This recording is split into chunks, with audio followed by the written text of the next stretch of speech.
두 개로 분리되고 말았는데 유다와 이스라엘로 헤어지고 말았습니다. 그 이후로 두 나라의 왕들의 가난 이야기가 전개되고 있는데 하나님의 명령에 불순종함으로 인하여 결국 두 나라는 망하고 백성들은 바벨론으로 포로로 모두 잡혀가는 그런 내용입니다.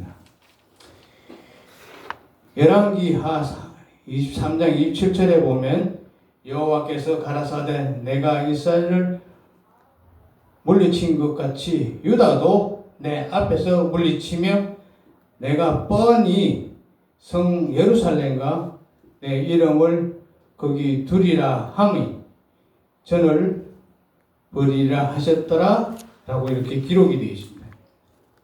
인간은 때로는 자신의 욕망을 채우기 위해 나쁜 짓을 한 사람이 아무런 처벌을 받지 않은 채 그냥 넘어가는 경우를 종종 우리는 볼 수 있습니다. 이럴 때 우리는 하나님은 어찌하여 침묵하고 있는가라는 의심을 갖게 됩니다. 과연 그런가?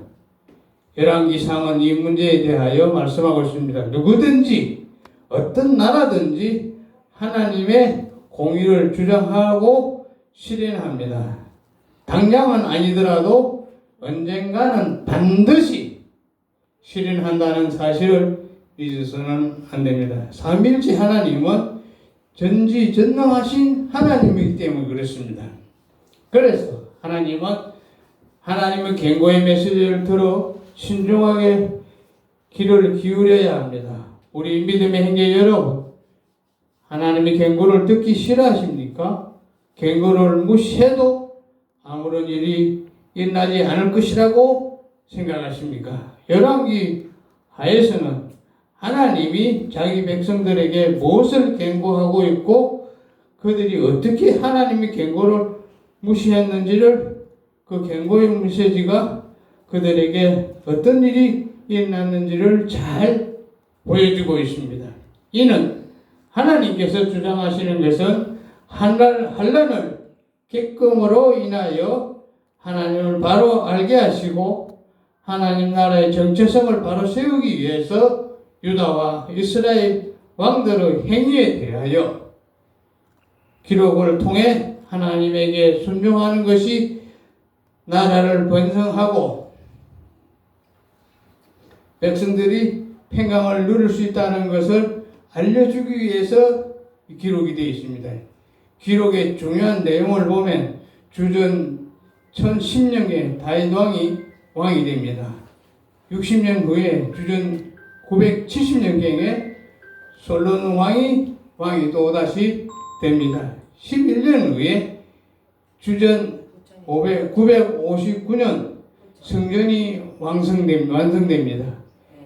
29년 후에 주전 930년경에는 나라가 분열이 됩니다.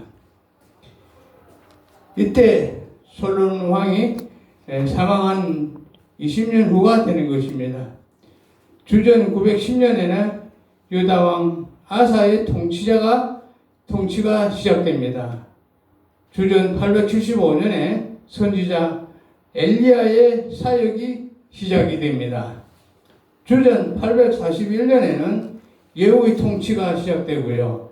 주전 728년에는 하기스의 통치가 시작되고 주전 722년에는 사마리아의 함락이 이루어집니다.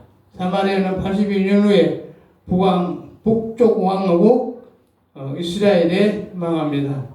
주전 640년에는 요시아 왕의 통치가 시작되고 주전 586년에는 예루살렘이 함락이 됩니다. 오늘은 제목은 제가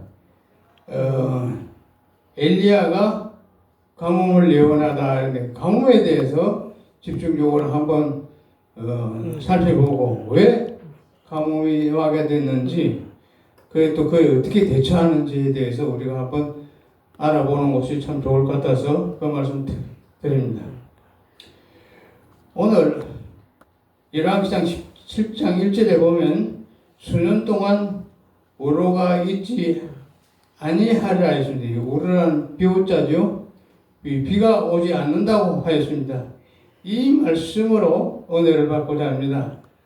본문 중에서 가장 심한 가뭄으로 인하여 3년 6개월 동안 비가 오지 않았는데 하사 직전에 처하게 되었고 몸부림치는 놀라운 것이 일어나기 시작했습니다. 엘리야는 아방 앞에서 질책하기를, 여기서 엘리야는 아방 앞에서 담대히 질책을 했습니다. 참 놀라운 질책을 하였는데 사돈 왕의 딸인 이세벨을 아내로 맞아들이고 이세벨은 아방을 유혹하여 하나님을 버리고 바알신을 섬기도록 유혹합니다. 이때 엘리야는 아방에게 경고를 하였는데 열왕기상 17절 1절에 보면 수년 동안에 우로가 없을 것이라고 예언하셨어요. 여호와께서는 엘리야에게 시돈으로 가서 그곳에 있으라고 명령을 합니다. 엘리야는 하나님의 말씀에 따라 시돈으로 가서 하나님이 맹한 한 과부를 만나 하나님께서 순종하는 믿음으로 가뭄을 피하게 되는데 이 말씀을 통하여 오늘 은혜를 받고자 합니다. 아무리 좋은 옥도를 가지고 있다 하더라도 하나님에게 순종하지 않고 방종하게 되면 무서운 채찍이 언젠가는 돌아온다는 것을 우리에게 일깨워주기 위해서 보여주시고 또한 순종하는 자에게는 그 보상이 넘치게 부어주신다는 내용입니다. 우리는 하나님을 피할 수가 없습니다. 이때 어떤 메마른 사막이라고 하더라도 그곳에 강물만 흐르게 되면 옥토로 변화되고 만물이 소생하게 하게 되며 사람이 살아갈 수 있는 터전을 만들 수가 있게 됩니다. 그래서 지구상의 문명의 발상기는 모두가 강가에서 이루어졌습니다. 그러나 아무리 좋은 젖줄인 강을 끼고 있는 땅이라 하여도 그곳을 갈아서 씨를 뿌리지 않으면 아무런 수확을 거둘 수 없다는 내용입니다. 이와 같이 우리 생활에 있어서도 무한한 하나님의 말씀과 축복, 살아있는 생명의 근원이 되시는 하나님께서 주시는 귀한 말씀으로 가슴속에 가꾸게 되면 상수의 강이 흘러넘치고 믿음으로 자리 잡을 수 있습니다. 그러므로 성령이 비둘기같이 뜨겁게 임하여 새 생명을 이루고 영생을 하게 되는 놀라운 역사가 일어나는 것입니다. 그러나 우리들이 하나님의 믿음의 씨앗을 뿌리지 아니하면 아무것도 거둘 수 없습니다. 우리 하나님 앞에서 믿음의 씨앗을 제대로 뿌려야만 새로운 생명이 돋아납니다. 성경 갈라디아서 6장 7절에 보면 스스로 속이지 말라. 하나님은 만홀히 여김을 받지 아니하시나니 사람이 무엇으로 심든지 그대로 거두리라고 말씀하고 있습니다. 그러므로 우리는 무엇을 심든지 가꾸어야만이 거둘 수 있다는 것처럼 심지도 않고 수확을 기대하는 것은 우리 마음을 스스로 속이는 것입니다. 즉 우리가 가진 믿음을 마음밭에 단단히 심어야 좋은 수확을 기대할 수 있지만 노력과 정성을 들이지 않고 겉으로는 심는 것 같으나 그 속은 텅텅 비어 있어서 단단히 심지 않았기 때문에 스스로 속이는 것이 되고 마는 것입니다. 그래서 하나님은 말씀하시기를 만홀히 여기면 스스로 속이는 죄를 짓게 마는 것입니다. 성경 말씀을 통하여 마음밭에 잘 가꾸고 정성껏 심은 믿음은 흔들리지 아니하고 하나님의 축복을 듬뿍 받을 수 있습니다.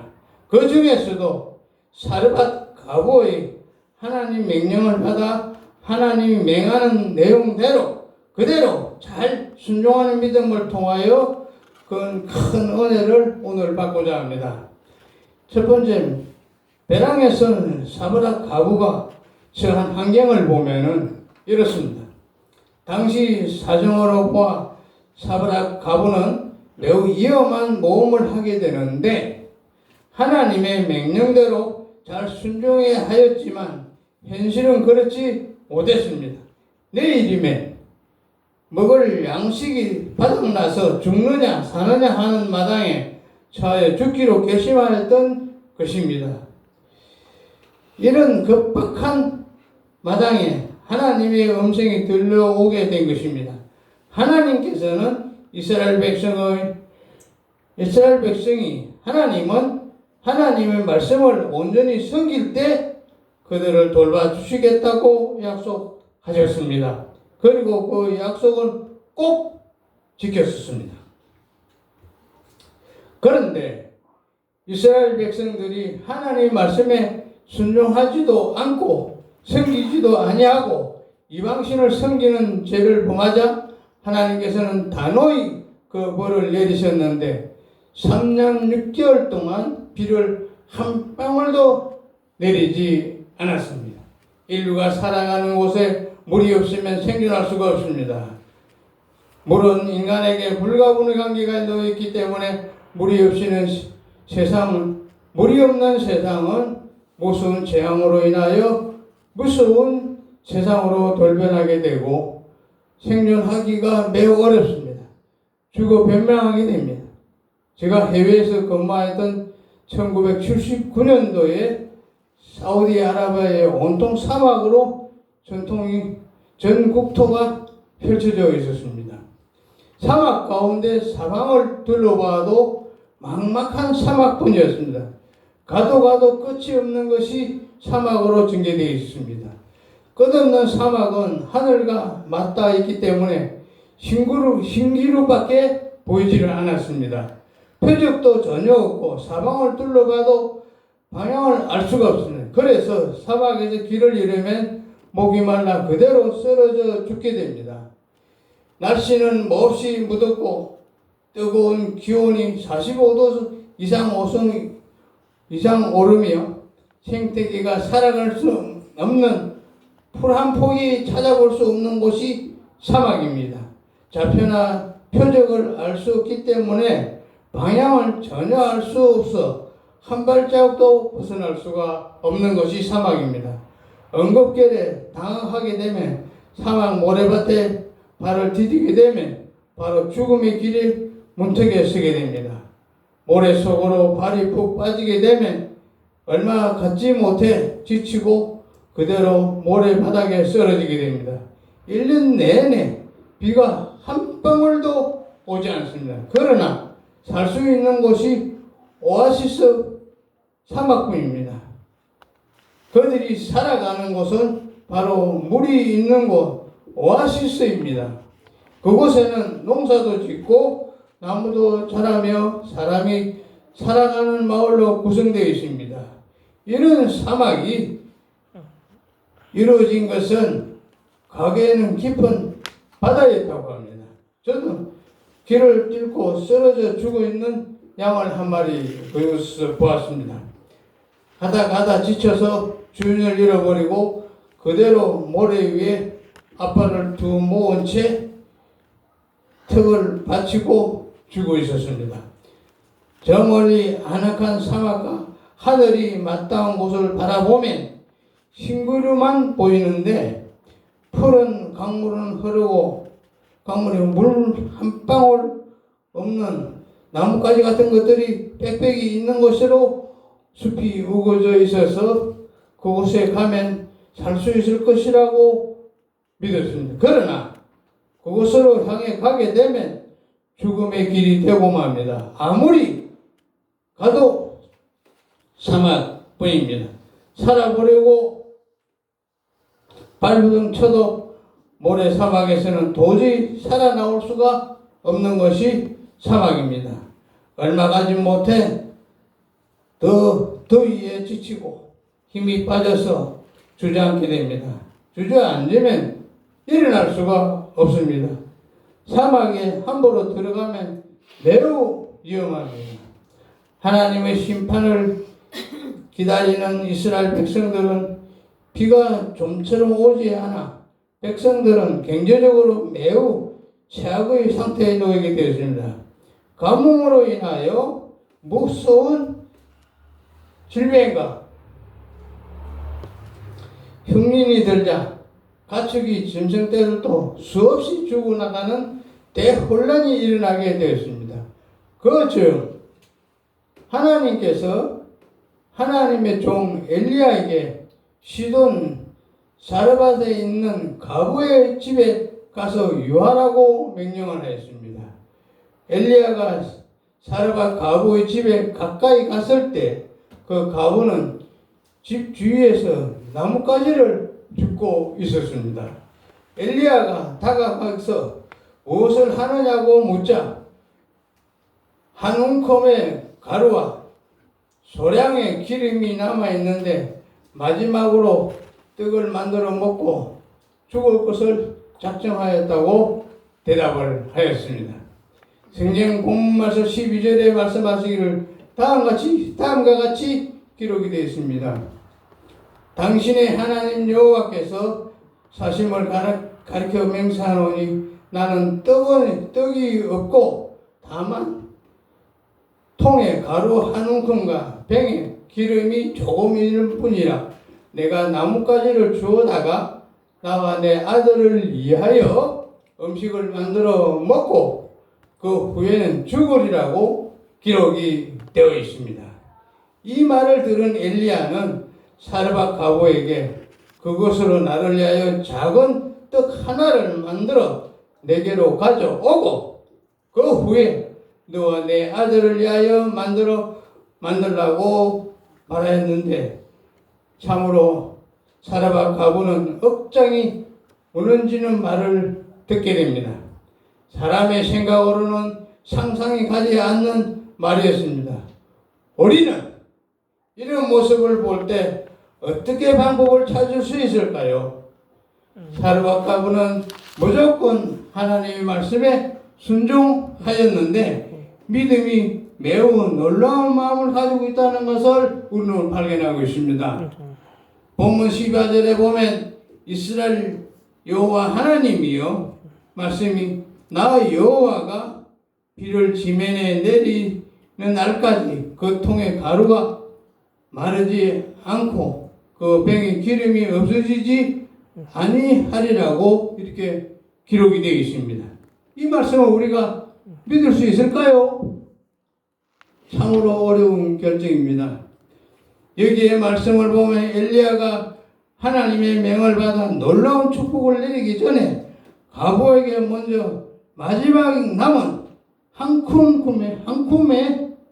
움큼의 가루와 기름으로 떡을 구워 자기에게 가져오라고 하였습니다.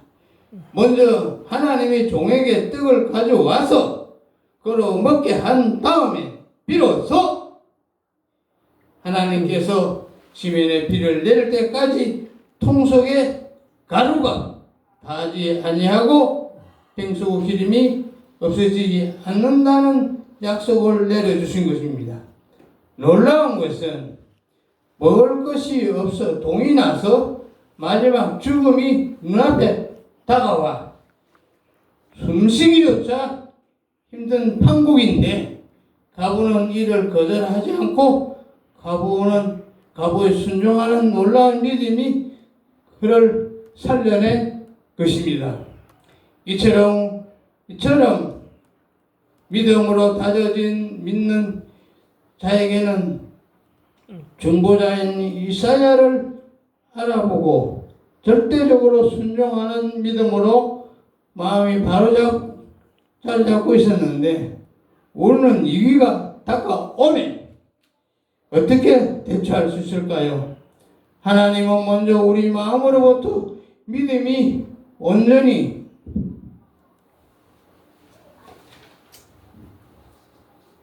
자리 잡고 생명의 근원이 되시는 하나님의 말씀에 적극적으로 신뢰하면서 기적이 일어났는데 마음으로 믿어 이에 이르는 돈독한 믿음을 통해서 놀라운 축복이 일어난다는 사실을 일깨워주고 있는 것입니다. 두 번째입니다. 믿음의 씨앗을 뿌린 사르밧 과부에 대해서 자세히 보겠습니다. 엘리야의 말을 듣고 난 뒤 과부는 그의 말대로 그대로 실천하든지 아니하든지 이것은 그 과부의 뜻에 달려 있습니다. 어느 누구도 그 과부에게 강제로 이렇게 하라 저렇게 하라 강요할 수가 없습니다. 그러나 그 과부는 마음의 결단을 내리고 엘리야의 말을 받아들였는데 하나님은 전지전능하시며 무소부재하시며 능치 못하심이 없었기 때문에 그 과부는 한 끼를 먹고 마지막 아직 하려고 하였는데 그 과부는 마지막 순간까지 하나님의 명령을 절대 순종하고 있는데 이에 대한 믿음에 배반하지 않고 엘리야의 요구에 쾌히 승낙을 하고 믿음의 씨앗을 심기로 결심을 한 내용입니다. 오늘날 많은 사람들은 자신의 신변을 보호하려고 변명으로 이유를 말하며 믿음의 씨앗을 심기보다는 세상에 살아가는 것이 더 흥미롭고 재미있어서 그럴 만한 여유가 없다고 변명을 합니다. 과연 그럴까요?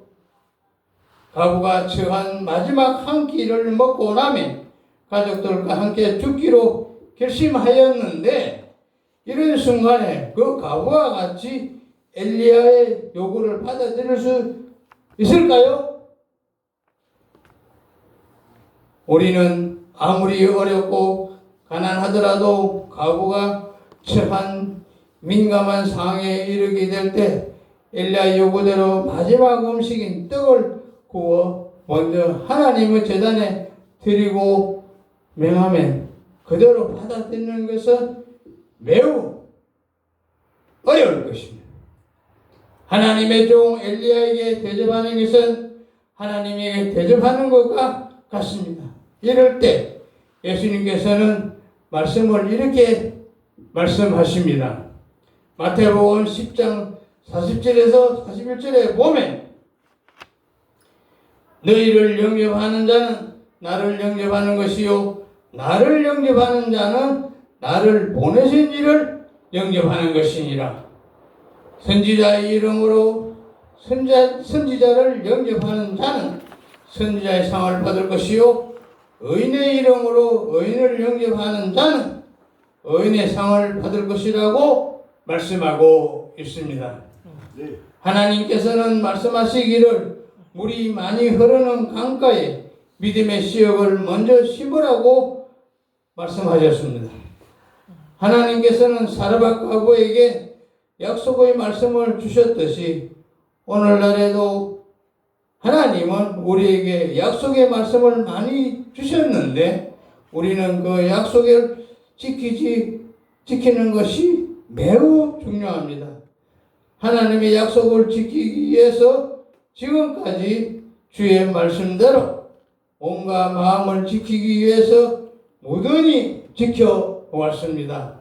그러나 세상 유혹에 넘어갈 때가 너무 많았고 회개하여 새로운 삶을 찾아보려고 노력도 많이 하였으나 세상 속에 낙오된 사람들도 많이 있다고 하는 것을 우리는 잘 알아야 됩니다.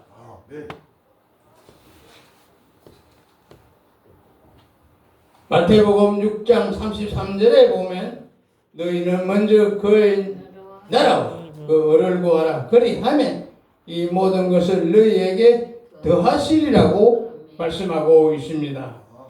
이처럼 우리에게도 하나님의 약속의 말씀이 우리에게 주어졌지만 하나님의 말씀대로 하나님의 의를 먼저 구하라 하셨으나 이를 행하지 못했습니다. 사르밧 과부와 같이 결단을 내리는 것이 그리 쉽지 않기 때문에 하나님의 능력의 강물은 그대로 흘러내려가는 것을 바라보고만 하였습니다. 사르밧 과부는 최악의 상황에서도 매우 받아들이기 어려운 맹이었지만 사르밧 과부의 믿음은 엘리야가 말한 대로 실천에 옮겼습니다. 그러므로 사르밧 과부는 하나님으로부터 축복을 받음으로 기회가 주어지므로 그 순간을 놓치지 않고 믿음의 씨앗을 심었던 것입니다. 우리가 살아가는 한 화면을 보는 것 같기도 하지만 우리는 반드시 기도하여 우리 마음을 지키고 생명이 근원이 되시는 주의 길을 오직 걸어가는 것이 도리입니다.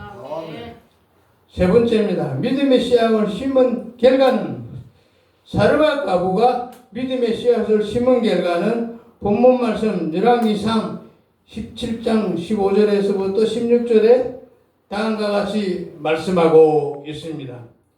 제가 가서 엘리야의 말대로 하였더니 저와 엘리야의 식구가 여러 날 먹었으나 여호와께서 엘리야로 하신 말씀같이 통에 가루가 다하지 아니하고 병에 기름이 없어지지 아니하리라고 하셨습니다. 사르밧 과부는 하나님의 종을 먼저 대접함으로써 눈에 보이는 믿음의 씨앗을 심었습니다.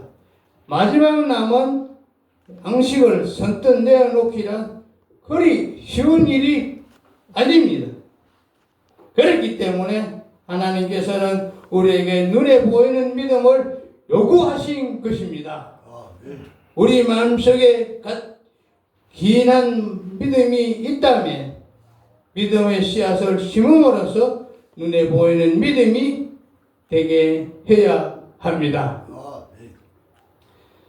사르밧 과부가 믿음의 씨앗을 심은 뒤 집에 들어가서 밀가루통에 기름병을 들여다보니 밀가루가 기름이 차 있었고 감옥이 다 지날 때까지 밀가루와 기름이 떨어지지 아니하였습니다.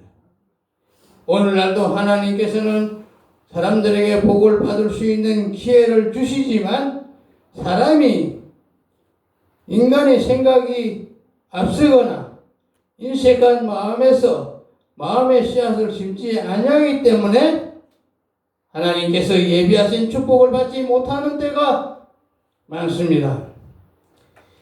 우리 인간은 계산이 너무 빠르고 능숙합니다. 이제 우리 믿는 형제들은 우리가 어떤 처지에 있을지라도 사르밧 과부처럼 하나님께서 명하실 때에 우리가 가진 믿음을 통하여 진지하게 하나님의 말씀을 그대로 복종한다면 우리도 그와 같은 하나님의 기적적인 축복을 받을 수 있다는 확신을 가지고 기도 생활이 이루어져야 하겠습니다. 우리가 믿음으로 신나게 굳게 살아간다면 추나 추동 사철 동안 물이 마르지 않는 기름진 강가에서 농사를 지을 수 있습니다. 물이 마르지 않는 것은 하나님의 말씀 속에 사는 것입니다. 하나님은 우리에게 상상할 수 없는 기회를 주시고 기적을 베풀어 주신다는 사실을 믿어야 합니다. 그러므로 30배, 60배, 100배가 넘쳐나도록 더 많은 것을 주신다는 것을 꼭 기억해야 합니다. 성공의 비결은 하나님의 말씀대로 순종하는 삶을 추구한다면 이보다 더 좋은 기회는 없을 것이며 분명한 것은 꿈은 이루어진다. 꿈은 이루어진다. 그것이 사실입니다. 그러면 우리가 성공하지 못하는 것은 하나님의 말씀보다 세상을 더 사랑하기 때문입니다. 그렇기 때문에 그렇게 되면 하나님은 가감히 떠나버립니다. 있는 것조차 다 뺏어갑니다. 우리의 믿음의 형제들은 많은 재물을 소유하는 것을 행복이 아닙니다. 하나님의 욕심이고 가욕입니다. 하나의 욕심이고 가욕입니다. 부자는 부자로 인해서 더 괴로워하고 재산을 지키기 위해 거모 수술을 다한 업무를 꾸미고 잘못하면 살인까지 부릅니다. 그리고 부자로 인해 원하지 않는 질병까지 얻어서 결국 고생을 사서 합니다. 요즘 이사로부터 사형선고를 받고 시한부 인생을 살아가다가 결국 견디지 못하고 재산이고 가족이고 모두 버리고 하나님의 꿈속인 자연 속으로 산으로 들어가서 병고침을 받는 기적을 저는 많이 보았습니다. 세상 모든 것을 버리고 하나님이 직접 기르시는 산속으로 들어가면 천국이 보입니다. 그것이 하나님이 기르시는 천국입니다. 그것이 하나님이 기르시는 천국입니다. 천국은 우리 마음속에 있습니다. 숲속은 누가 기르십니까? 산은 누가 다스리십니까? 하나님의 직접 비를 내리며 맑은 산소를 부어주시고 키우고 가꾸고 다스립니다. 인간의 손이 닿지 않습니다. 그 속에서 하나님의 자유함을 얻고 안정을 되찾을 수가 있습니다. 세상적인 야욕과 욕심을 가감히 포기해야 하나님을 만날 수가 있습니다. 세상을 완전히 포기해야 하나님을 만날 수 있습니다. 성경 말씀 데살로니가 5장 16절에 18절에 보면 오늘 찬송도 아까 우리 목사님께서 하셨는데 항상 기뻐하라 쉬지 말고 기도하라 범사에 감사하라 이는 그리스도 예수 안에서 우리를 향하신 하나님의 뜻이니라고 말씀하고 있습니다. 행복이란 기쁘고 즐겁고 꿈이 펼쳐진 소망을 가지고 영원히 영생할 수 있는 영혼이 잘된같이 범사가 잘되어 살아가는 것이 축복인 것입니다. 자꾸 보잘것없는 것을 바라보면 얼마나 귀엽고 만족할 수 있다는 기쁨이 넘쳐날 수 있습니다. 사르밧 과부처럼 엘리야의 명을 받아들이는 자세를 취함으로써 놀라운 물질의 축복이 임하는 것을 우리는 보았습니다. 우리는 기도해야 합니다.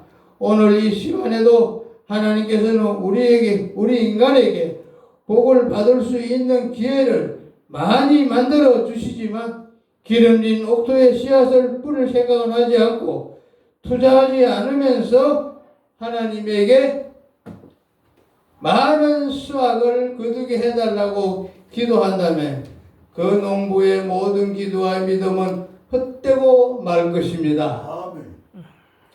오늘날 많은 사람들이 세상에 물들었거나 세상 유혹에 지나치게 병들었기 때문에 자리 판단이 매우 흐립니다.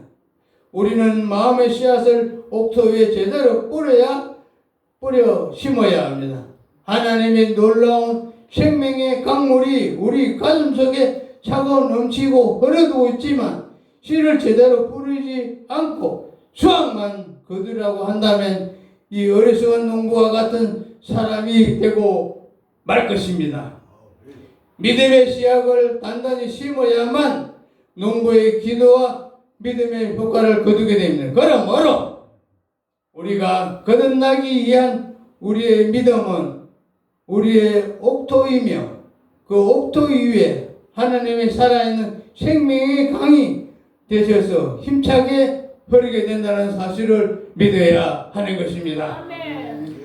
하나님께서는 우리들이 심고 거두는 법칙을 쫓아 믿음의 씨앗을 심기를 원하십니다. 하나님의 씨앗을 심었을 때 믿음을 통해 우리에게 하나님께서는 우리에게 30배, 60배, 100배의 기적적인 수확을 거두게 된다는 사실을 믿어야 합니다.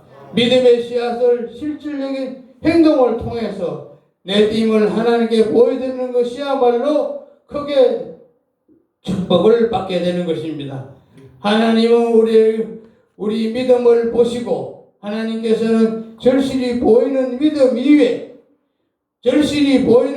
위에 기적을 베풀어 주십니다. 기적을 베풀어 주십니다. 우리가 사바랑 가보처럼 믿음의 씨앗을 심고 하나님의 믿음 말씀대로 잘 순종하면 기적이 일어나고 더불어 더 많은 것을 축복을 임한다는 사실을 우리는 그대로 믿고 늘 기도하는 생활이 이루어져서 오늘 하루도